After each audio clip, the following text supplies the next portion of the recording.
저는 사도행전의 말씀, 특별히 사도행전 2장의 본문을 굉장히 좋아합니다. 어느 정도로 좋아하냐? 제가 지난 1년간 설교를 한 본문들을 살펴보니까 사도행전 2장의 본문으로 4번을 설교했더라고요. 1년간의 설교 중에 주일 설교 중에 사도행전 2장을 본문으로 4번을 설교를 했습니다.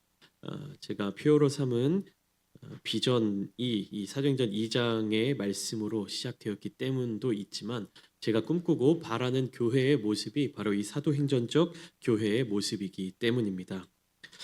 사도행전적 교회란 무엇인가? 사도행전 2장 43절부터 47절까지 이 짧은 본문은요, 초대교회의 모습이 얼마나 아름답고 능력이 있는 공동체였는지를 생생하게 보여주는 것입니다. 여러분, 교회는 능력이 있어야 됩니다. 사랑이 있어야 되고요, 소망이 있어야 되지만 무엇보다 교회는 능력이 있어야 하는 것입니다. 본문에서 우리는 초대교회가 어떠한 본질과 가치를 가지고 있었는지를 발견하게 되며 그 본질과 가치를 지켜나갈 때 어떠한 능력이 나타나고 있는지를 발견할 수 있는 것입니다. 초대교회는 단순히 사람들이 모인 집단이 아니라 하나님의 역사와 계획이 실현되어 있는 특별한 공동체입니다. 하나님께서 보여주신 것, 하나님께서 계획하신 것이 이루어진 결과물이 바로 초대교회였다라는 사실입니다. 온누리교회의 고 하용조 목사님께서는 그의 저서인 사도행전적 교회를 꿈꾼다라는 책에서 사도행전적 교회가 갖추어야 할 5가지 요소를 이렇게 정리하셨는데요. 간단하게만 소개해 드리도록 하겠습니다. 첫 번째로 사도행전적 교회는요, 말씀 중심의 교회가 되어야 한다라는 것입니다. 초대교회는 사도들의 가르침을 꾸준히 배우며 말씀을 중심으로 모였습니다. 하나님의 말씀이 삶의 기준이 되고 성도들의 모든 행동과 결정이 바로 이 말씀을 따라 이루어졌다라는 사실입니다.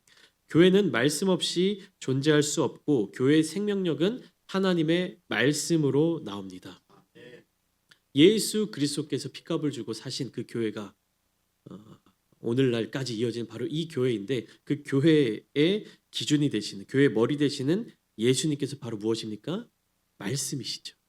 살아계신 하나님의 말씀으로 모이는 것이 바로 초대교회였습니다.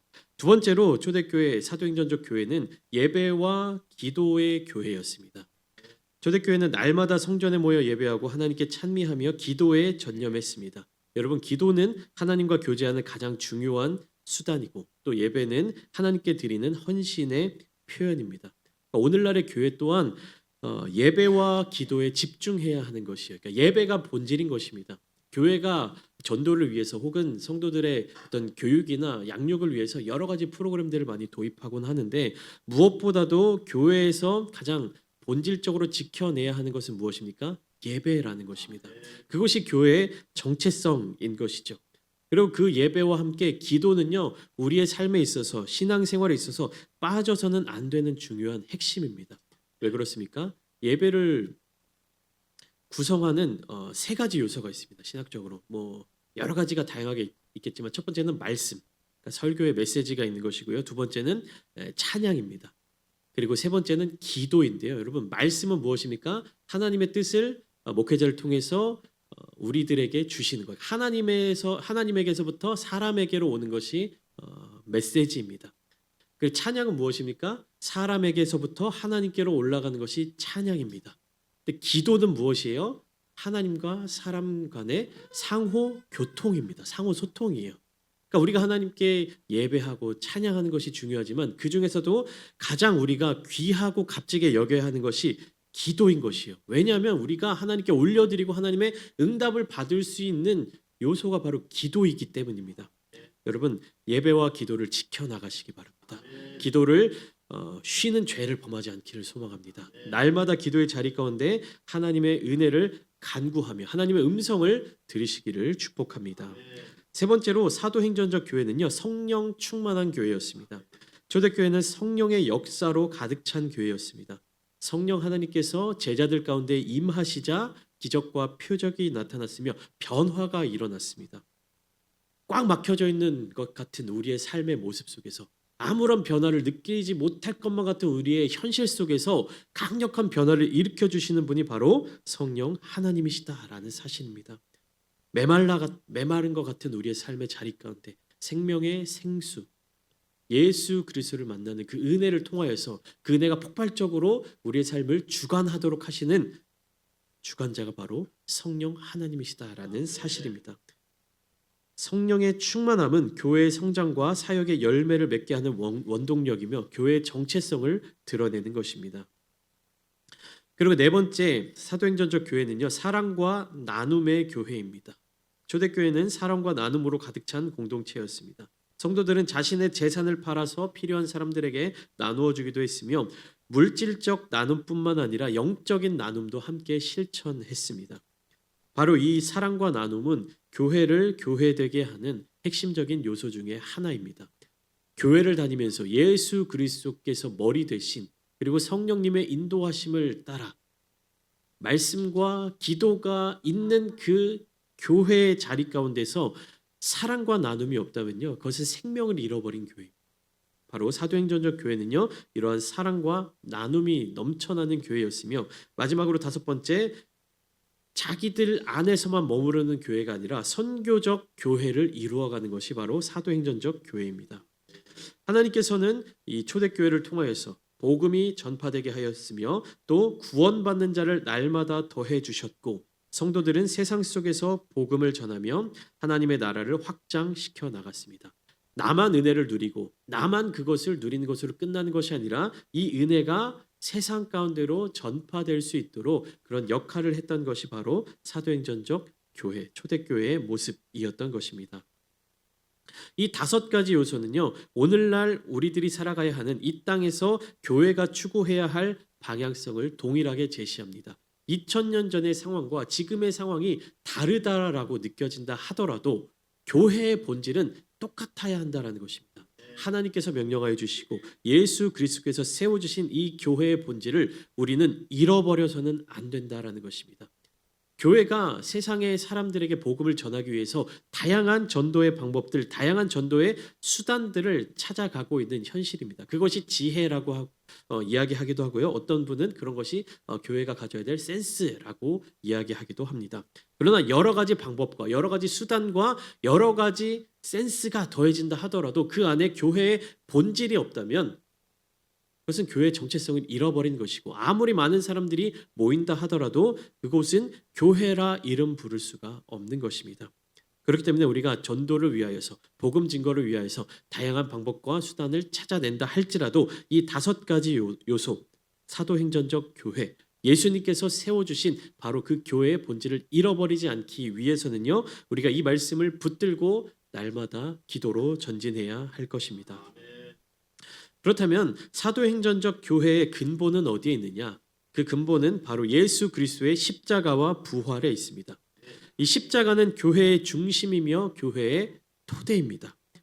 예수 그리스도의 십자가와 부활은 교회의 모든 사역과 존재 이유를 결정짓는 핵심입니다. 우리가 사역하는 이유, 우리가 모이는 이유, 우리가 복음을 증거하는 이유가 바로 이 십자가에 담겨져 있다는 것입니다. 완전한 하나님이신 예수님께서는 단 한 가지 목적, 바로 이 십자가를 지시기 위하여 이 땅에 인간의 몸을 입고 내려오셨습니다. 예수님께서 이 땅에 오신 이 성육신은 하나님의 사랑이 인간에게 가까이 온 사건입니다. 예수님은 하나님과 인간 사이에 끊어져 버린 그 관계, 단절되어 버린 그 관계를 이어주시기 위하여서, 그것을 해결하시기 위해서 우리와 같은 모습으로 오셨습니다. 여러분, 이 성육신은요, 단순히 하나님이신 예수님께서 이 땅에 인간의 몸을 입고 오셨다라는 것으로 정의되는 일이 아닙니다. 이것은 하나님께서 인간의 고통과 연약함에 동참하신 사건입니다. 그러시지 않으셔도 되는, 그러실 필요가 없으신 하나님께서 바로 이 인간의 자리 가운데 함께 동참하셨다라는 것입니다. 임마누엘의 하나님께서는요, 너희가 나에게로 와라 이렇게 명령하시는 것이 아니라, 너희가 나에게로 올 수 없는 이유가 있니? 너희가 나에게로 나올 수 없는 이유가 있니? 내가 너희에게로 가겠다. 내가 너희와 함께 하겠다. 너희를 위해서 내가 이 한 몸을 다 바치겠다. 라는 그 마음으로 이 땅에 오신 것입니다. 사랑의 결정체인 것이죠. 교회는 이 성육신의 본질을 이해하고 세상 속에서 하나님의 사랑을 드러내야만 합니다. 이 십자가는 죄와 죽음의 문제를 해결한 하나님의 최종적인 승리입니다. 예수님께서 십자가에서 흘리신 피는 우리의 죄를 깨끗이 씻어 주셨고 하나님과 화해할 수 있는 길을 열어 주셨습니다. 교회는 이 십자가의 사랑을 기초로 세워져야 하며 십자가를 통해 세상에 복음을 전해야 합니다. 여러분, 예수님의 십자가가 왜 사랑입니까? 예수님의 십자가가 왜 능력입니까? 그것은 예수님의 십자가는요, 다른 십자가와 다르기 때문입니다. 예수님의 십자가는 죽음을 의미하는 처형 도구가 아니기 때문입니다. 그때 당시의 십자가는요, 정치적인 어떤 큰 중범죄를 저지른 범죄자들을 처형하는 하나의 도구였습니다.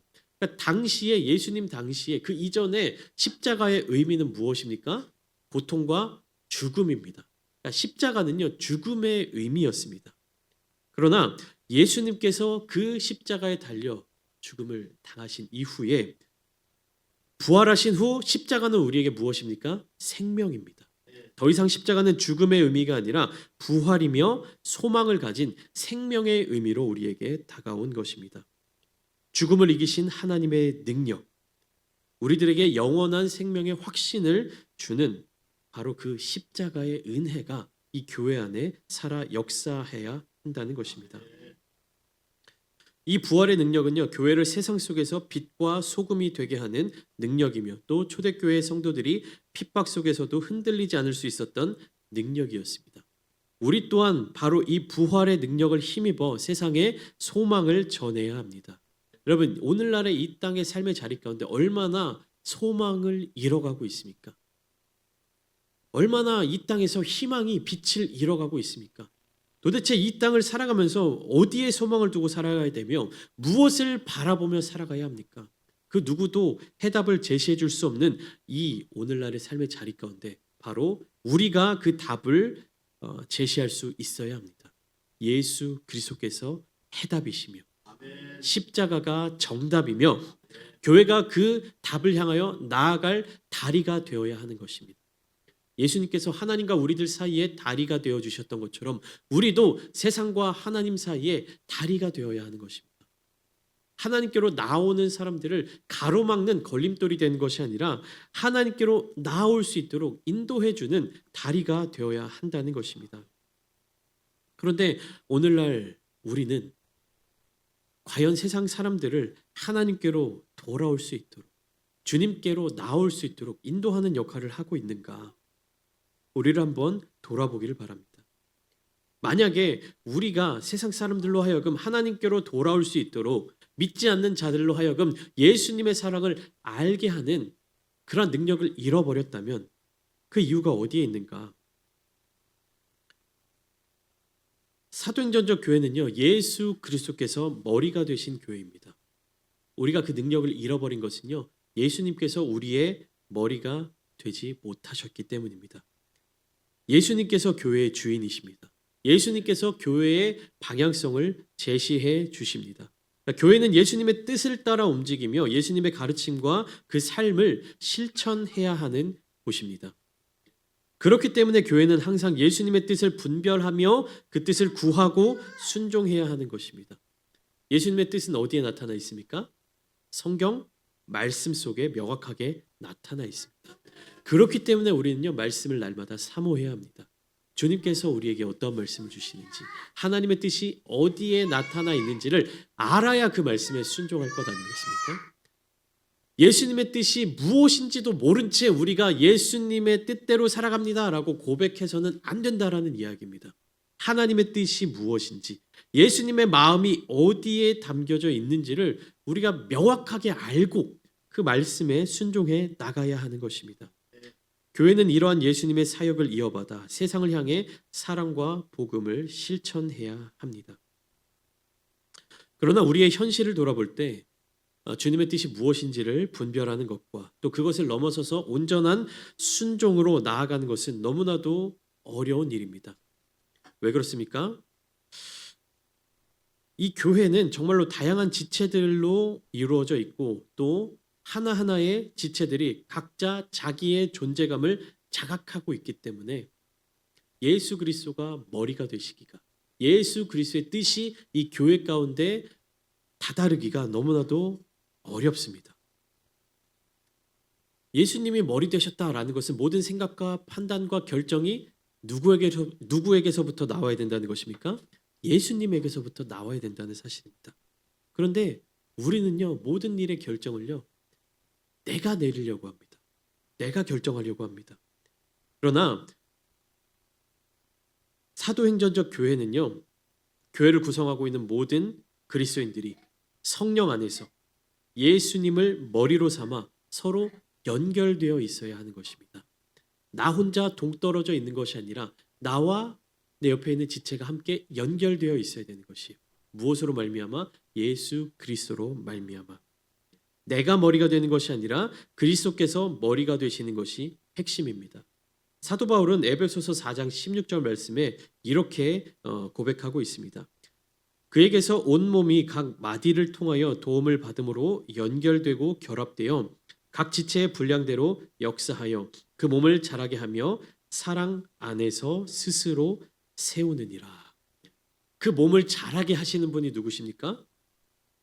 예수 그리스도. 내가 자라게 하는 것이 아니라, 내가 성장하게 하는 것이 아니라 누가? 예수님께서 이끄시고 인도하시고 성장하게 하시는 그 교회가 바로 사도행전적 교회인 것입니다. 사도 바울은 또 골로새 교회를 향하여서 이렇게 이야기합니다. 골로새서 2장 19절 말씀인데요. 온 몸이 머리로 말미암아 마디와 힘줄로 공급함을 받고 연합하여 하나님이 자라게 하심으로 자라느니라. 온 몸이 머리로 말미암아 예수 그리스도로 말미암아 공급받고 연합하여 하나님께서 자라게 하신다 라고 사도 바울은 분명하게 선포하고 있는 것입니다. 사도행전의 초대교회는 이러한 연합의 모범을 보여주고 있습니다. 성도들이 서로 도우며 함께 성장할 때 교회는 건강하게 세워지는 것입니다. 예수님께서는 나는 포도나무요 너희는 가지라 라고 말씀하셨습니다. 교회는 서로 연결되고 또 예수님께 붙어 있을 때 참된 교회의 기능을 발휘할 수 있는 것입니다. 여러분, 교회에서 너무나도 나를 막 붙잡아 주기를 원하잖아요. 붙들어 주시길 원하고. 여러분들이 붙어 있어야 되는 거예요. 좀 거친 말로 머리채를 잡고 끌려오시겠습니까? 아니면 여러분들이 여러분들의 손으로 주님의 손을 붙들고 나오시겠습니까? 끌려가는 신앙생활 하지 마십시오. 여러분들이 붙들고 나아가는 신앙생활을 하십시오. 주님을 붙들고 나아갈 때 여러분들의 삶의 자리 가운데 큰 은혜와 평강이 넘치게 될 것입니다. 또한 사도행전적 교회는요, 말씀드린 것처럼 성령의 역사로 가득 찬 교회입니다. 성령님은 교회의 생명력이며 초대교회의 모든 사역은 성령의 인도하심에 따른 것이었습니다. 성령 충만함으로 행하였던 모든 것들이 열매가 맺어졌던 교회가 바로 초대교회였던 것입니다. 그때 역사하셨던 성령 하나님께서는요, 오늘날에도 동일하게 역사하십니다. 어떻게 역사하셨습니까? 성령 충만함을 받은 제자들. 이 제자들은 성령으로 충만하여져서 변화되었습니다. 그래야 담대하게 복음을 전했고 그 가운데에서 하나 되는 역사를 이루어 갔습니다. 성령 충만함은요, 교회 사역의 출발점이자 원동력입니다. 성령 충만함을 받은 제자들은요, 두려움 없이 복음을 선포하며 하나님의 능력을 체험했습니다. 오늘날 우리도 전심을 다해 주님을 따르는 제자가 되어야 하며 성령의 충만함을 간구하고 오직 성령님을 온전하게 의지하는 삶을 살아야 합니다. 초대교회의 모습을 보면 그들은 성령님의 음성에 민감하게 반응했다는 사실을 알 수 있습니다. 성령님은 언제나 교회의 방향을 인도하셨으며 성도들은 기도와 순종으로 그 뜻을 따라갔습니다. 성령 하나님께서는 교회에 지혜를 주시고 어려운 상황 속에서도 하나님의 길을 보여주셨던 것입니다. 교회는 바로 이 성령 하나님의 인도하심을 통하여 하나님의 뜻을 이루어 갑니다. 마지막으로 사도행전적 교회는요, 사랑과 섬김의 공동체였습니다. 본문에서도 초대교회 성도들은 서로의 필요를 채우고 나눔과 섬김의 삶을 실천했습니다. 이러한 모습은 오늘날 교회가 본받아야 할 중요한 가치입니다. 예수님께서는 너희가 서로 사랑하면 이로써 모든 사람이 너희가 내 제자인 줄 알리라 말씀하셨습니다. 교회는 사랑이 흘러넘치는 곳이어야 합니다. 사랑은 교회의 가장 큰 힘이며 세상 사람들이 교회를 통해 하나님을 경험하는 통로입니다. 성도들 간의 사랑은 교회를 하나로 묶는 강력한 연결고리인 것입니다. 초대교회는 재산과 소유를 나누며 필요에 따라 나누어 주었습니다. 그들은 물질적인 나눔뿐 아니라 서로의 짐을 지고 기도로 섬겼습니다. 오늘날 교회도 이러한 섬김을 실천해야 합니다. 섬김은 단순히 물질적인 나눔을 넘어 서로를 존중하고 배려하는 태도를 포함하는 행동입니다. 예수님께서 제자들을 섬겨주셨던 것처럼, 예수님께서 우리를 섬겨주셨던 것처럼 섬김은 교회의 핵심이며 섬김은 우리가 가져야 할 겸손의 자세인 것입니다. 내가 대접받기 위해서, 내가 무엇인가를 얻기 위해서, 내가 무엇인가를 이루기 위해서 교회를 찾는 우리가 되는 것이 아니라 섬기기 위해서, 더 낮아지기 위해서, 함께하기 위해서, 주님을 닮아가기 위하여서 모이는 교회가 되어야 될 줄 믿습니다. 사도행전 2장 43절부터 47절, 오늘 본문의 말씀은 교회가 어떠해야 하는지를 분명하게 보여줍니다.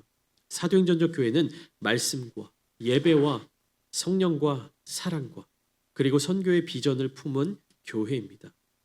우리는 초대교회의 본을 따라 예수 그리스도의 십자가를 중심으로 성령님의 인도하심을 받아 서로 사랑하고 섬기는 공동체를 이루어야 합니다. 우리 교회가 이러한 비전을 품고 초대교회와 같은 온전한 믿음의 공동체를 세워 나가기를 꿈꿀 때 하나님께서는 우리와 함께 하실 것입니다. 우리와 함께 일하실 것이며 하나님께서 이루어 주실 것입니다. 우리가 나의 영광을 위하여 신앙생활을 하는 것이 아니라 하나님의 영광을 위하여 복음을 선포할 때, 하나님의 영광을 위하여 함께 모일 때 주님의 나라가 이곳 가운데 임하게 될 줄 믿습니다. 우리가 연약하여질 때, 우리가 나약하여질 때, 우리가 아프고 고통 가운데 있을 때 나의 회복만을 위하여서 나아간 것이 아니라 예수 그리스도께서 지신 그 십자가의 고난, 예수 그리스도께서 지신 그 십자가의 은혜를 기억하며 주님께서 머리 대신 이 교회의 한 몸을 이루기 위하여 나올 때 하나님께서 은혜를 베풀어 주실 것입니다. 하나님께서 능력으로 임하여 주실 것입니다. 우리의 연약했던 모든 것들이 강하여지고 우리의 무너졌던 모든 삶이 회복되어지며 우리의 잃어버렸던 모든 목적을 하나님께서 회복하여 주실 것입니다. 사랑하는 성도 여러분, 우리가 그렇게 하나님의 나라를 위하여 힘쓸 때, 하나님의 교회를 위하여서 힘쓸 때 지난 한 해 동안 지켜주시고 함께해 주신 그 은혜의 하나님께서 이제 새롭게 시작될 2025년에도 더 큰 은혜로 우리와 함께 해주실 줄 믿습니다. 모든 성도님들의 삶의 자리 가운데 이러한 하나님의 은혜가 가득 넘치시며 바로 우리 교회가 그러한 교회 되기를 예수님의 이름으로 축원합니다.